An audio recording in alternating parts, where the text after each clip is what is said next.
Vous êtes entrepreneur, cadre ou dirigeant, retrouvez mon offre d'accompagnement et accédez à ma masterclass sur mon tout nouveau site internet fabiendecosmos.com. Le lien est dans la description de cette vidéo.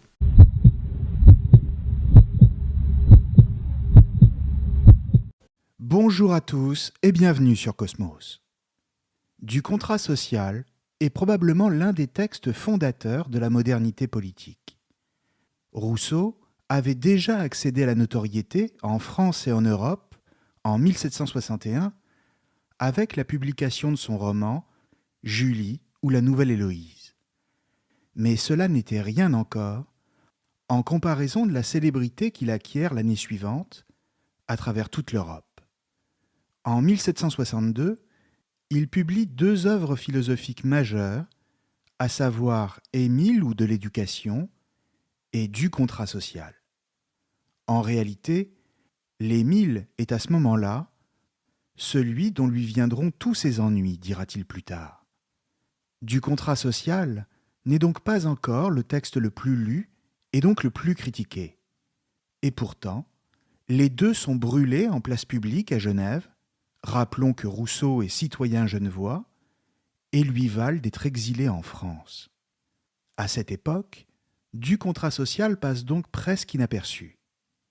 C'est un petit texte d'une centaine de pages à peine, composé de 4 parties, mais extrêmement riche, et dans lequel Rousseau se demande quelles sont les conditions à réunir pour qu'une autorité politique soit légitime. Qu'est-ce que cela veut dire ? Et quel est le propos de Rousseau dans cette œuvre, aujourd'hui considérée comme fondamentale ? Pour le comprendre, il faut d'abord garder à l'esprit que nous sommes en plein XVIIIe siècle, celui des Lumières, et le vent d'une certaine liberté de pensée souffle sur le pays qui est encore le plus puissant d'Europe, la France. Les philosophes se font entendre, y compris auprès de ceux qui ne savent pas lire. Partout, on discute, on débat, et on pose la question de la légitimité du pouvoir politique. Et bien sûr, le simple fait de poser cette question, c'est déjà remettre en cause la légitimité du régime de la monarchie absolue. Le simple fait de s'interroger et de douter, c'est déjà un acte subversif.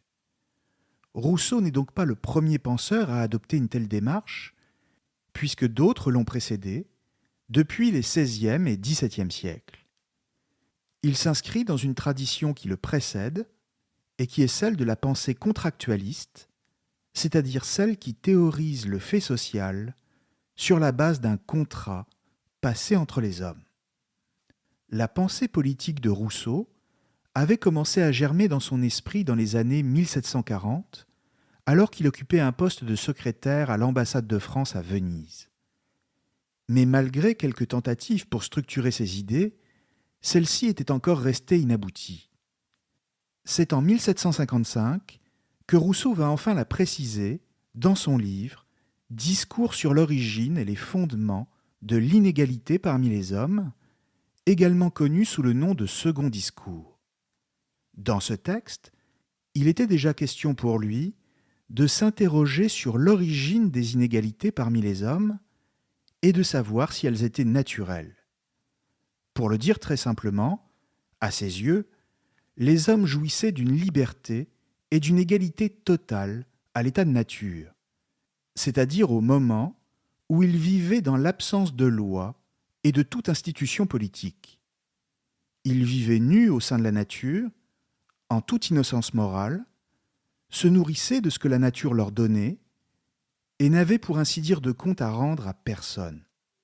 Cependant, sans que l'on sache bien comment, et Rousseau lui-même ne prétend pas le savoir, des circonstances particulières ont dû forcer les individus, jusque-là séparés et vivant en petits groupes, voire dans la solitude, à se rassembler, et ainsi à former les premières sociétés.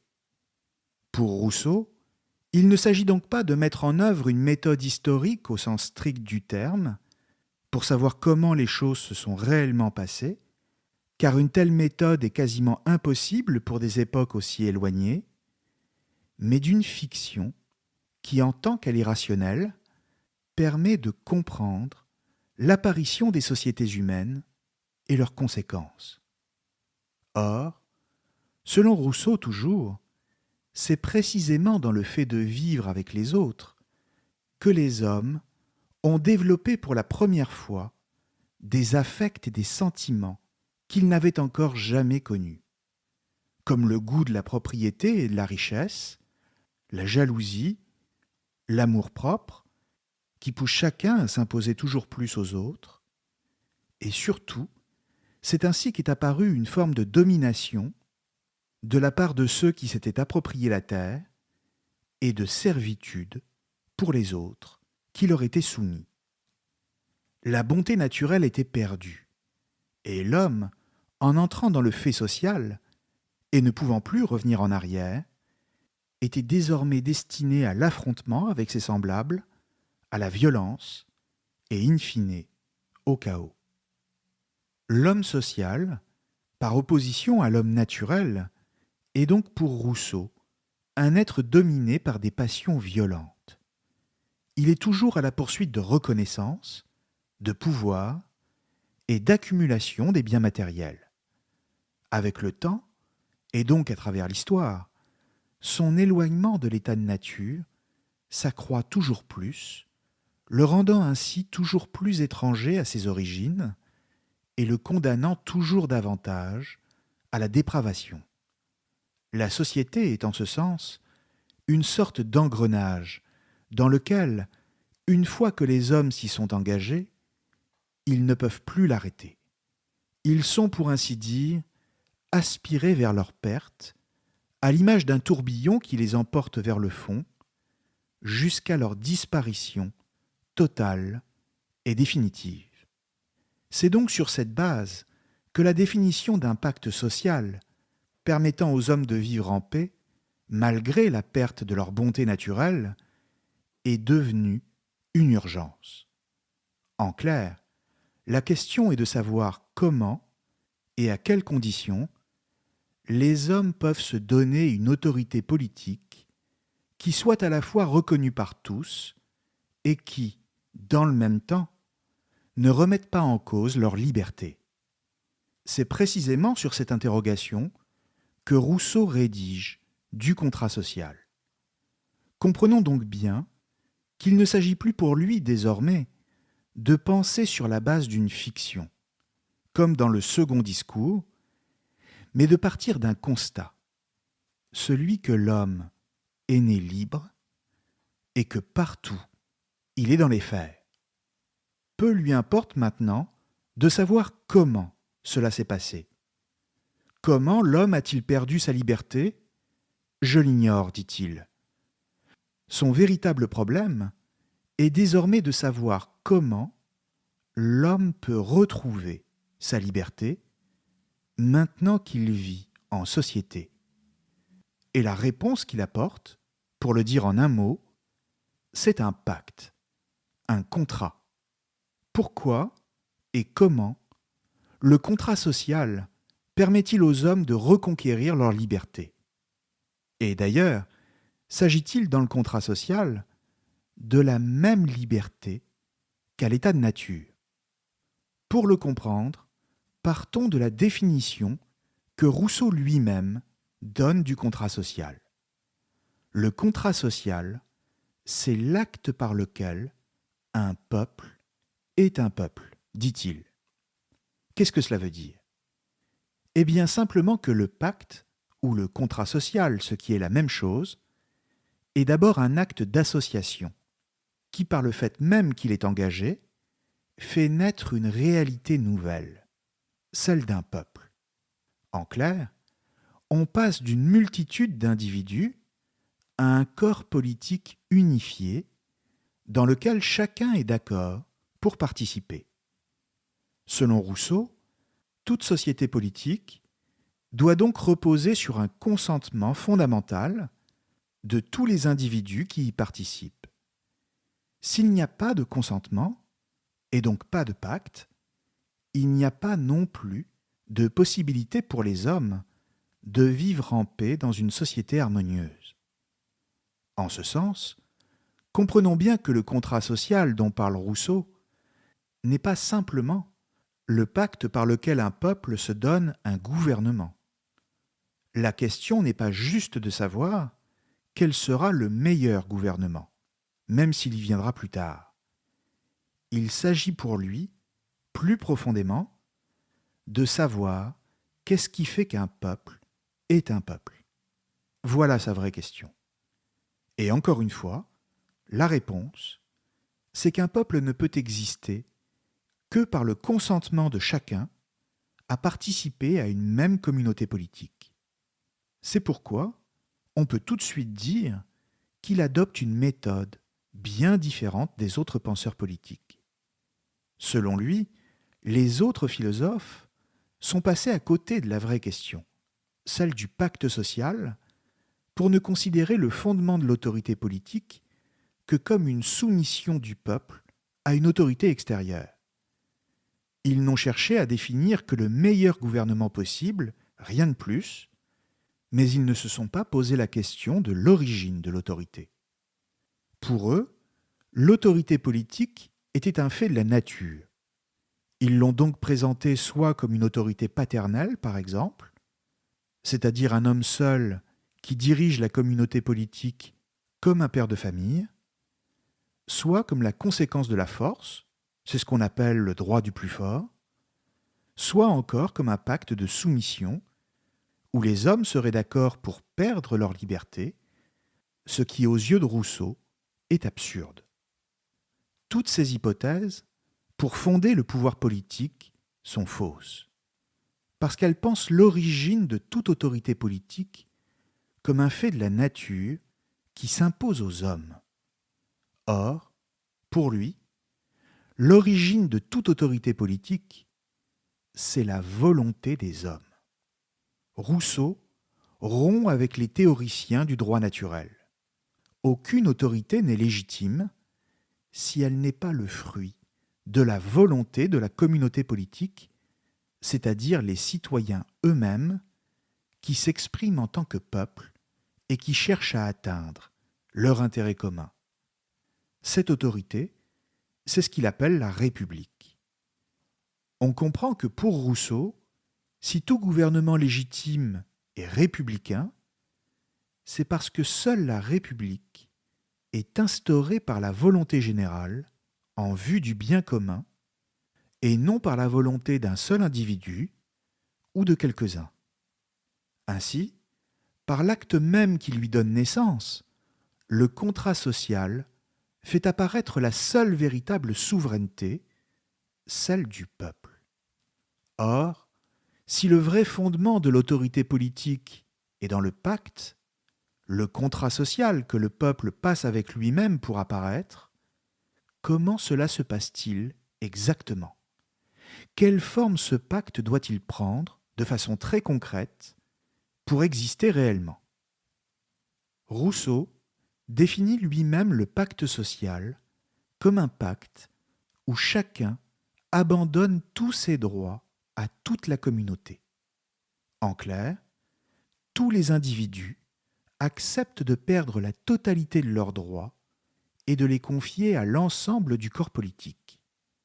Le pacte se caractérise donc pour tous les individus par un transfert total de leur liberté naturelle et des droits qu'ils pouvaient avoir acquis par la force. Il y a transfert de droits de la part de chaque individu, à l'instant même où le pacte est passé, vers une autorité qui n'est rien d'autre que la communauté politique elle-même. En d'autres termes, les hommes acceptent de perdre définitivement toute liberté naturelle pour entrer dans le pacte et ils s'obligent eux-mêmes à obéir à la communauté. Ce qui nous conduit à poser la question suivante: pourquoi le font-ils ? Pourquoi accepter de se débarrasser volontairement de sa liberté naturelle ? Qu'est-ce qui peut justifier une telle perte ? Pour Rousseau, cela ne peut se comprendre qu'à la condition de redéfinir la liberté. Si les hommes sacrifient ce qu'ils considéraient comme leur liberté, mais qui n'était en réalité que le produit de leurs instincts, c'est pour en avoir une autre en échange. En réalité, il gagne même 3 formes de liberté, et pas seulement une seule. D'abord, une liberté politique, celle du citoyen, qui consiste à n'être plus soumis à une volonté particulière, mais seulement à la volonté générale, celle de tous, et même de pouvoir participer à celle-ci. Ensuite, il gagne ce qu'on appelle la liberté civile, celle qui consiste à être protégé, soi-même et ses biens matériels, par la loi. Car à l'état de nature, en tant qu'il n'y avait pas de loi, justement, il n'y avait pas non plus de protection, et chacun risquait d'être soumis à la force d'autrui. Notons ici que la liberté civile consiste aussi à pouvoir faire tout ce que la loi ne nous interdit pas. Enfin, il gagne une liberté morale, laquelle n'est pas directement inscrite dans la loi, mais qui est la liberté, pour chacun, d'agir en fonction de ses propres décisions et donc de la volonté qui lui est propre. Et ainsi, dans ce passage d'une liberté à une autre, c'est-à-dire de la liberté naturelle à celle permise par le contrat social, on voit que le gain est triple. La soumission de l'individu au pacte qui le lie aux autres n'est donc pas à considérer comme une perte de liberté, parce qu'en obéissant au pacte qu'ils ont eux-mêmes voulu, les hommes ne sont pas moins libres. Au contraire, ils acquièrent une liberté plus stable en la posant sur le socle du droit. À partir du moment où chacun se soumet de manière délibérée, chacun reste libre en tant qu'il fait partie de la communauté politique. Enfin, point essentiel, si tous les individus consentent à transférer la totalité de leurs droits, alors cela veut dire qu'il n'en reste pas un seul pour prétendre qu'il est au-dessus des autres. Chacun participe à égalité avec les autres à la communauté politique, laquelle, en retour, lui garantit sa liberté en tant que citoyen. On doit donc remarquer que pour Rousseau, liberté et égalité sont liées. Ce ne sont pas deux questions séparées l'une de l'autre, mais bien une seule et même interrogation, puisque c'est par l'égalité entre les hommes que la liberté sera possible. Encore une fois, rappelons-nous ici que l'enjeu pour Rousseau était de définir les conditions d'une autorité politique légitime et qui garantirait la liberté des individus. Comment se donner une autorité politique qui n'épuise pas la liberté des individus? Réponse de Rousseau, donc, en faisant en sorte que la souveraineté soit exercée de manière égale par tous. C'est ainsi qu'on voit s'opérer un passage de l'état de nature à l'état civil, grâce auquel la liberté des individus n'est plus à comprendre sous l'angle de la violence, mais comme le fruit de l'intelligence et de la morale. Ou si vous préférez, la liberté ne consiste plus à faire ce qu'on veut, et donc à donner libre cours à ses instincts, à la manière d'un animal, mais à participer à quelque chose de beaucoup plus important, à savoir le bien commun.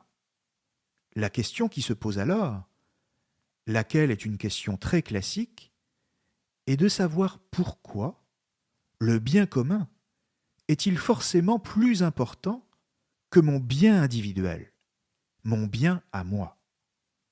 Au-delà de toute considération sur l'égoïsme, il faut comprendre avec Rousseau qu'il ne peut tout simplement pas y avoir de bien pour l'individu si les conditions d'un bien général, dans lesquelles tout individu s'inscrit, ne sont pas remplies en premier.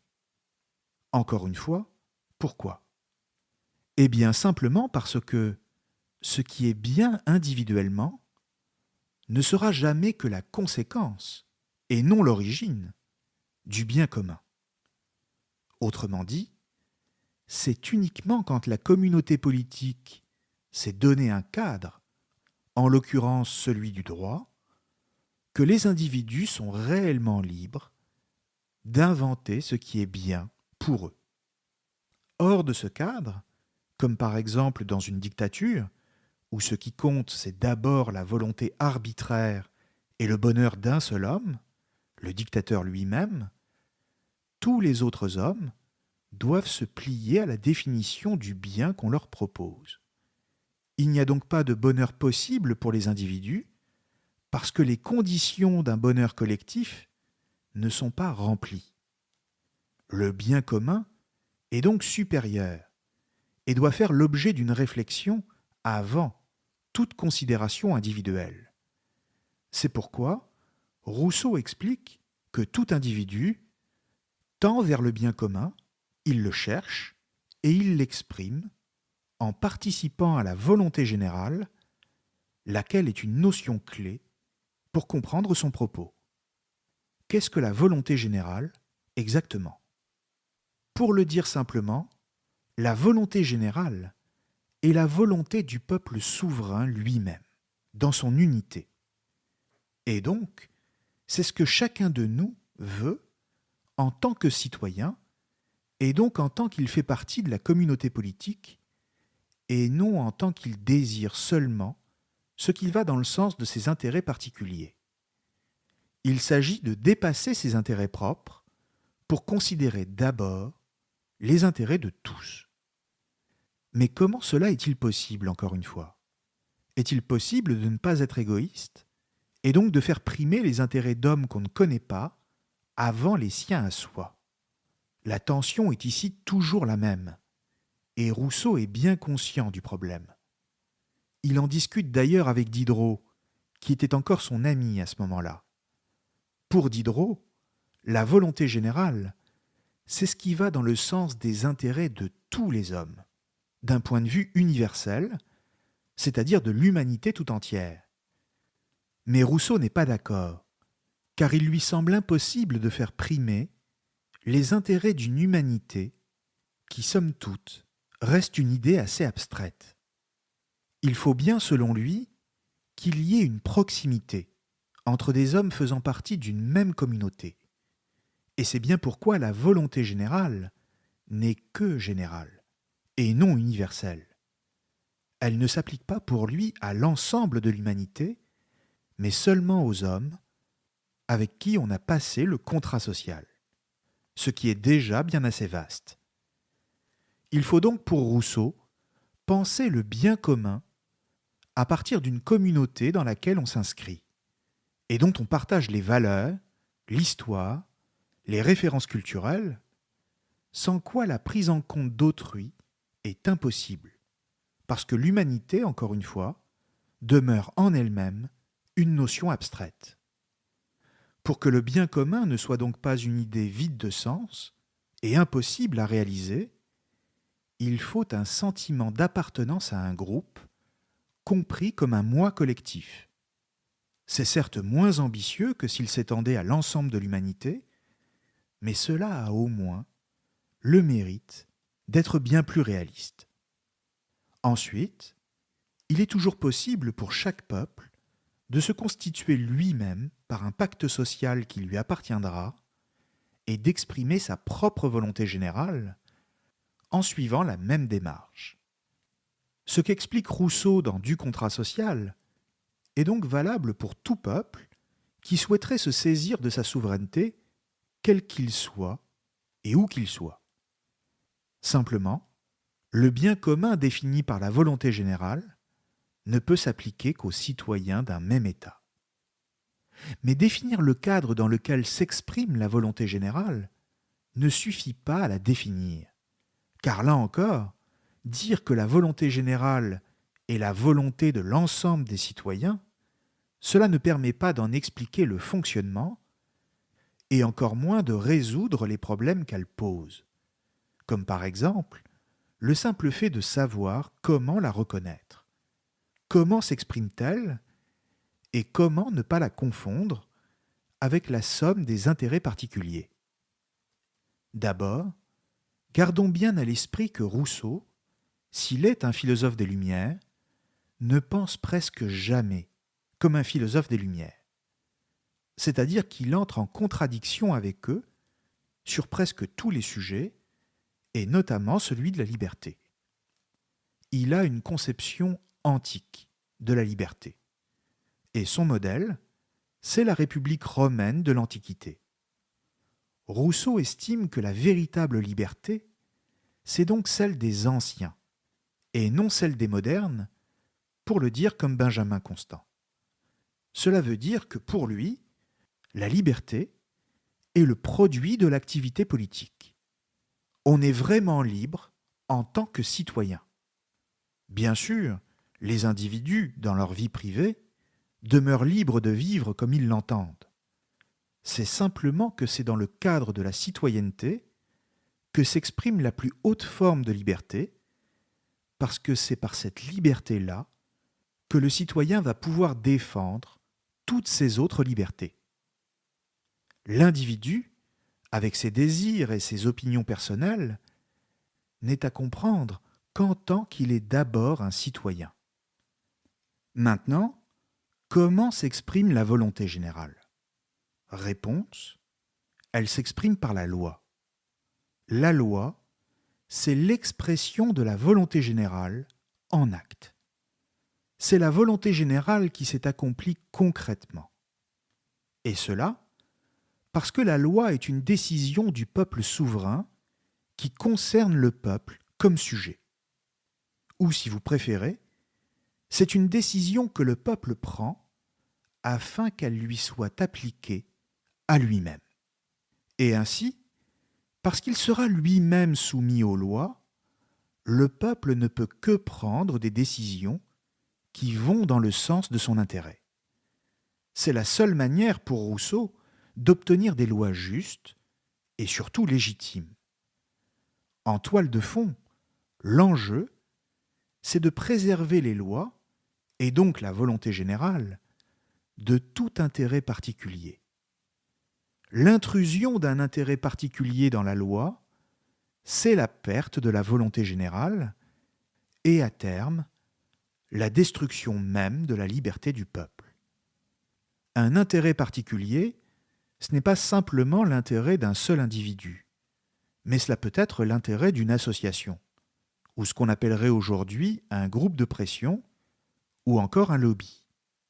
Rien n'est plus dangereux, écrit Rousseau, que l'influence des intérêts privés dans les affaires publiques. Fin de citation. En préservant la loi des intérêts particuliers, on n'obéit à aucun groupe, mais à un principe.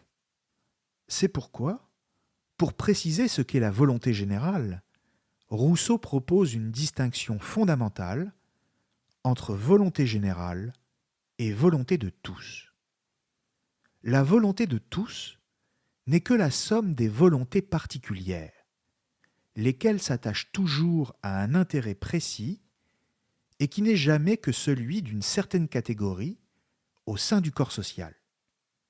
Par exemple, en tant qu'individu, j'ai une volonté particulière, laquelle reflète mon appartenance à une catégorie précise. Catégorie politique, sociale, professionnelle ou autre. À partir de là, il se peut qu'au moment des élections, je vote en fonction des intérêts de la catégorie à laquelle j'appartiens.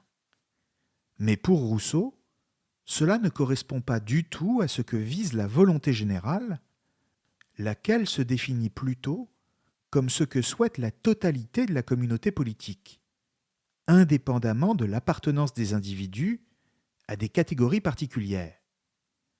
Elle vise l'intérêt de tous et non celle de certains. La volonté de tous est donc une addition des volontés particulières, alors que la volonté générale, au contraire, est une soustraction de tout ce qu'il peut y avoir de particulier dans la volonté de chacun.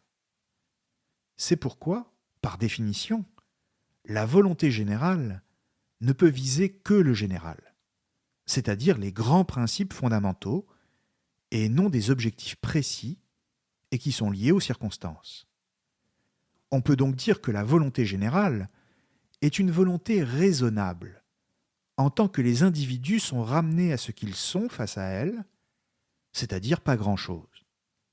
Partant, chacun peut la vouloir en tant qu'il est un être rationnel et qu'il en comprend le bien fondé, et cela, même si elle est contraire à ce qu'il considère comme son intérêt propre. Le propos de Rousseau est donc clair.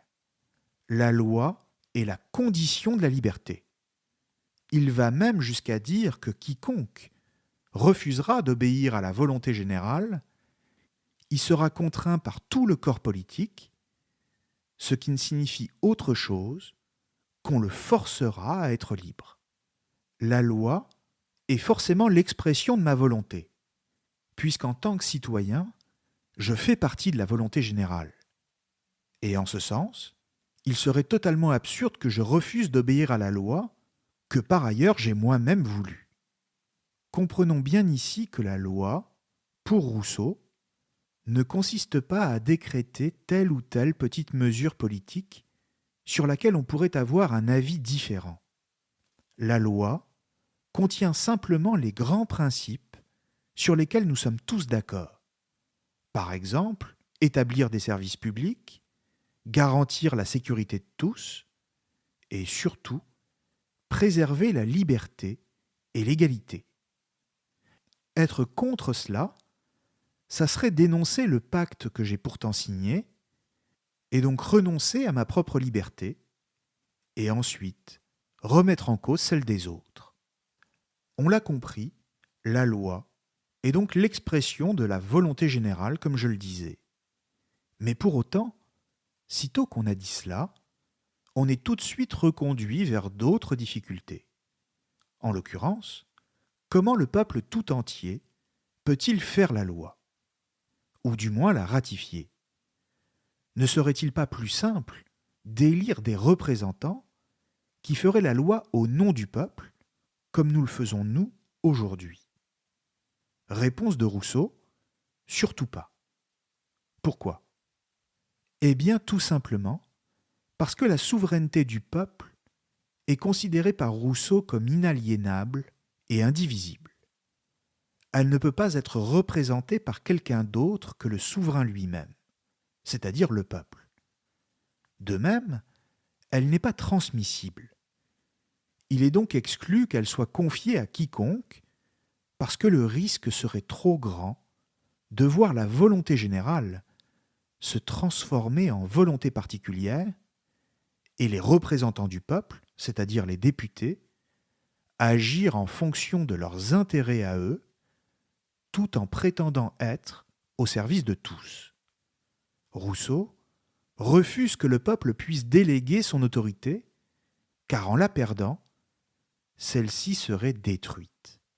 En ce sens, le peuple, en tant que souverain, doit assumer lui-même le pouvoir législatif, lequel est le plus important. Le gouvernement, pour Rousseau, c'est-à-dire le pouvoir exécutif, n'est rien d'autre qu'un organe politique que le souverain, c'est-à-dire le peuple, se donne pour exécuter les lois qu'il a lui-même promulguées.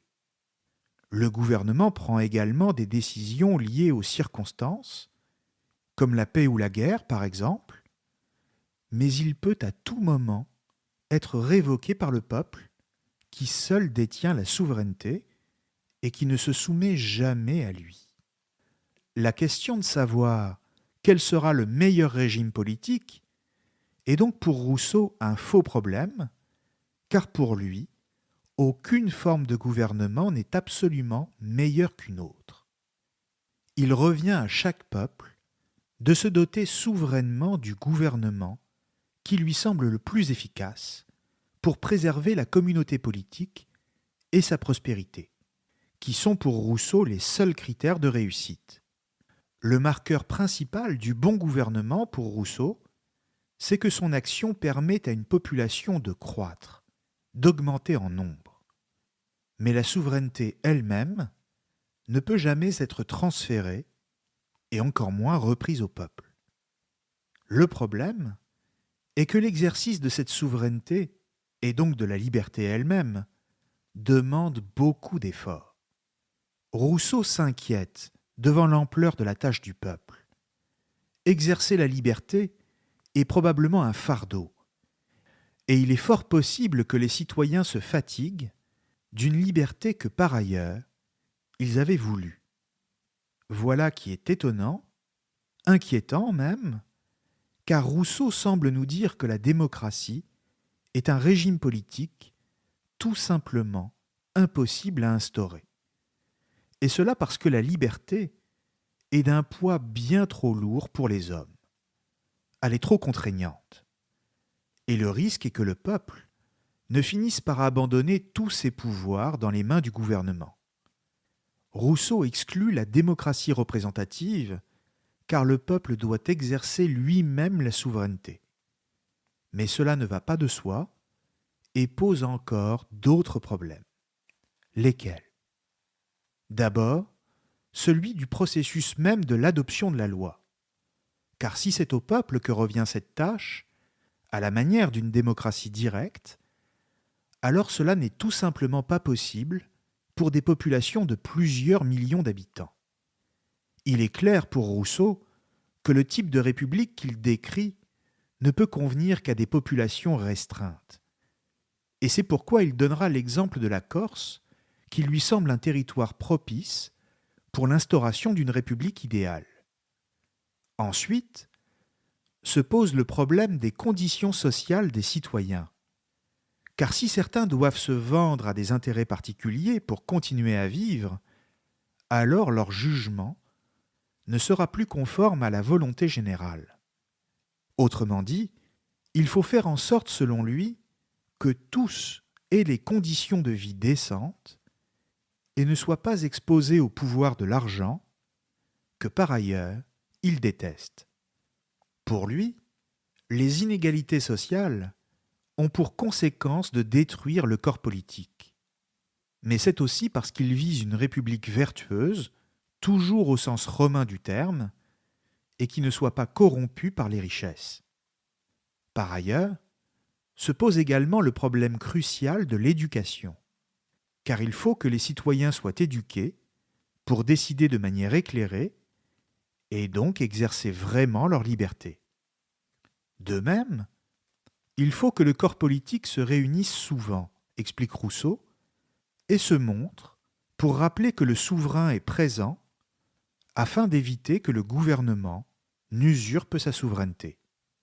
On voit que les problèmes liés à l'exercice de la liberté politique sont multiples.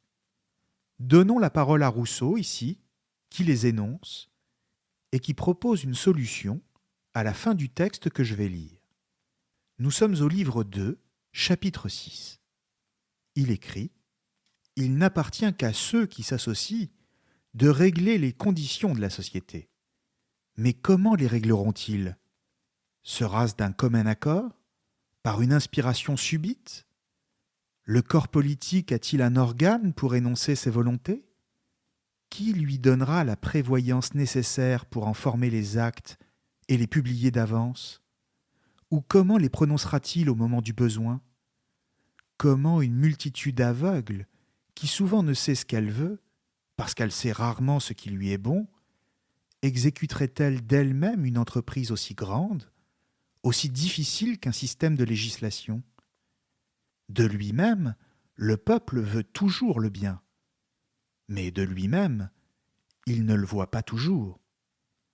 La volonté générale est toujours droite, mais le jugement qui la guide n'est pas toujours éclairé. Il faut lui faire voir les objets tels qu'ils sont, quelquefois tels qu'ils doivent lui paraître, lui montrer le bon chemin qu'elle cherche, la garantir de la séduction des volontés particulières, rapprocher à ses yeux les lieux et les temps, balancer l'attrait des avantages présents et sensibles par le danger des maux éloignés et cachés. Les particuliers voient le bien qu'ils rejettent. Le public, c'est-à-dire le peuple, veut le bien qu'il ne voit pas. Tous ont également besoin de guides. il faut obliger les uns à conformer leur volonté à leur raison, il faut apprendre à l'autre à connaître ce qu'il veut. Voilà d'où naît la nécessité d'un législateur. Fin de citation. On l'a entendu, Rousseau se demande comment un peuple qui vient d'accéder à la liberté pourrait-il déjà savoir ce qu'elle est. Comment lui serait-il possible, encore aveugle qu'il est dans son ignorance, de voir avec précision ce qu'est la volonté générale et donc ce que doit être la loi. En clair, la question que pose Rousseau, fondamentale, est celle du commencement. Pour Rousseau, un État légitime ne peut être fondé qu'à partir du moment où la loi est instituée. Mais la loi ne peut exister elle-même que si le peuple a déjà atteint un bon usage de la raison. Par conséquent, il faut bien qu'avant la loi, et pour qu'elle soit possible, quelque chose la précède. Le peuple a besoin d'une aide extérieure qui lui dise ce qui est le meilleur pour lui, et surtout pour lui apprendre à utiliser sa liberté. D'où toute l'ambiguïté du texte de Rousseau, puisque le peuple est supposé être le souverain, comme je l'ai dit tout à l'heure, et qu'il ne peut subir aucune influence. Au-delà de cela encore, la question posée est celle de la légitimité de l'État politique, de tout État, qui se présente comme légitime, mais dont la fondation elle-même est toujours un artifice. Comment fonder un droit qui ne sera pas lui-même illégitime ensuite? Encore une fois, c'est toujours le problème de l'origine qui est ici posé. Pour sortir de cette impasse, Rousseau propose une solution, en imaginant une sorte de guide dont la mission temporaire sera d'aider le peuple et de lui apprendre à faire le meilleur usage de sa liberté. C'est ce qu'il appelle, dans le texte que je viens de lire, le législateur. Le législateur, pour Rousseau, est un homme clé au sein de l'État, dont le rôle consiste à guider la volonté générale et à lui indiquer les décisions qu'elle doit prendre. Il propose les lois et éduque les citoyens, leur apprend à être libres. Rousseau va jusqu'à dire que le législateur doit changer la nature humaine. Il doit donc être déjà éduqué lui-même et avoir une certaine sagesse, c'est-à-dire connaître les passions humaines sans les ressentir. Le problème est donc qu'il doit avoir déjà atteint lui-même une maturité, à la fois humaine et politique, dans une société qui vient tout juste de passer le contrat social et qui, par définition, ne connaît encore rien du politique et encore moins de la liberté qui en est l'exercice. Bref, il doit être un homme extraordinaire, pour ne pas dire impossible, puisque la liberté qu'il enseigne, il faut bien qu'il la tienne lui-même de quelqu'un, et ainsi de suite. On comprend que la difficulté, c'est de savoir comment la liberté apparaît. Il faut bien un point de départ, sauf que celui-ci est en lui-même introuvable et surtout indéfinissable, car la liberté, sitôt qu'on l'enferme dans une définition, cesse d'être la liberté. Rousseau en est conscient, et il sait qu'un tel homme est une sorte de mythe. Il faut donc aller le trouver à l'extérieur du peuple. Il doit venir d'ailleurs. Et comme sa sagesse ne pourra pas être tout de suite comprise par le peuple, sinon c'est que celui-ci n'aurait pas besoin d'un législateur, comme sa raison ne saurait être immédiatement comprise, il faut qu'il recourt lui-même à une autorité d'un autre ordre, dit Rousseau, c'est-à-dire une autorité religieuse. Ou si vous préférez, Rousseau explique que la politique doit se servir de la religion comme d'un outil, car la seule raison ne peut pas suffire. Simplement, il ne s'agira pas d'une religion au sens traditionnel, c'est-à-dire au sens où on l'entend communément, mais d'une religion civile, avec des dogmes très simples, et dont l'objet sera de renforcer l'unité de la société. Autrement dit, pour permettre aux hommes d'apprendre à assumer leur liberté, il faut un législateur qui lui-même s'appuie sur une forme de transcendance. Les révolutionnaires, quelques années plus tard, qui liront très attentivement le contrat social, s'inspireront au moins partiellement de l'œuvre et seront eux-mêmes confrontés aux difficultés décrites par Rousseau en termes de commencement. Ils retiendront donc cette idée importante d'une religion civile sous la forme de ce qu'ils appelleront l'être suprême. Mais il n'en reste pas moins que cette difficulté fondamentale, on pourrait même dire cette course à l'abîme dans laquelle Rousseau est plongé, pour justifier le commencement de la liberté politique, nous oblige nous-mêmes à nous interroger sur son applicabilité. Le contrat social est-il un texte dont le contenu peut être mis en œuvre et dont nous pourrions nous inspirer aujourd'hui pour fonder une république? Or, la réalité, c'est que poser une telle question ne permet pas réellement de comprendre l'enjeu même du livre.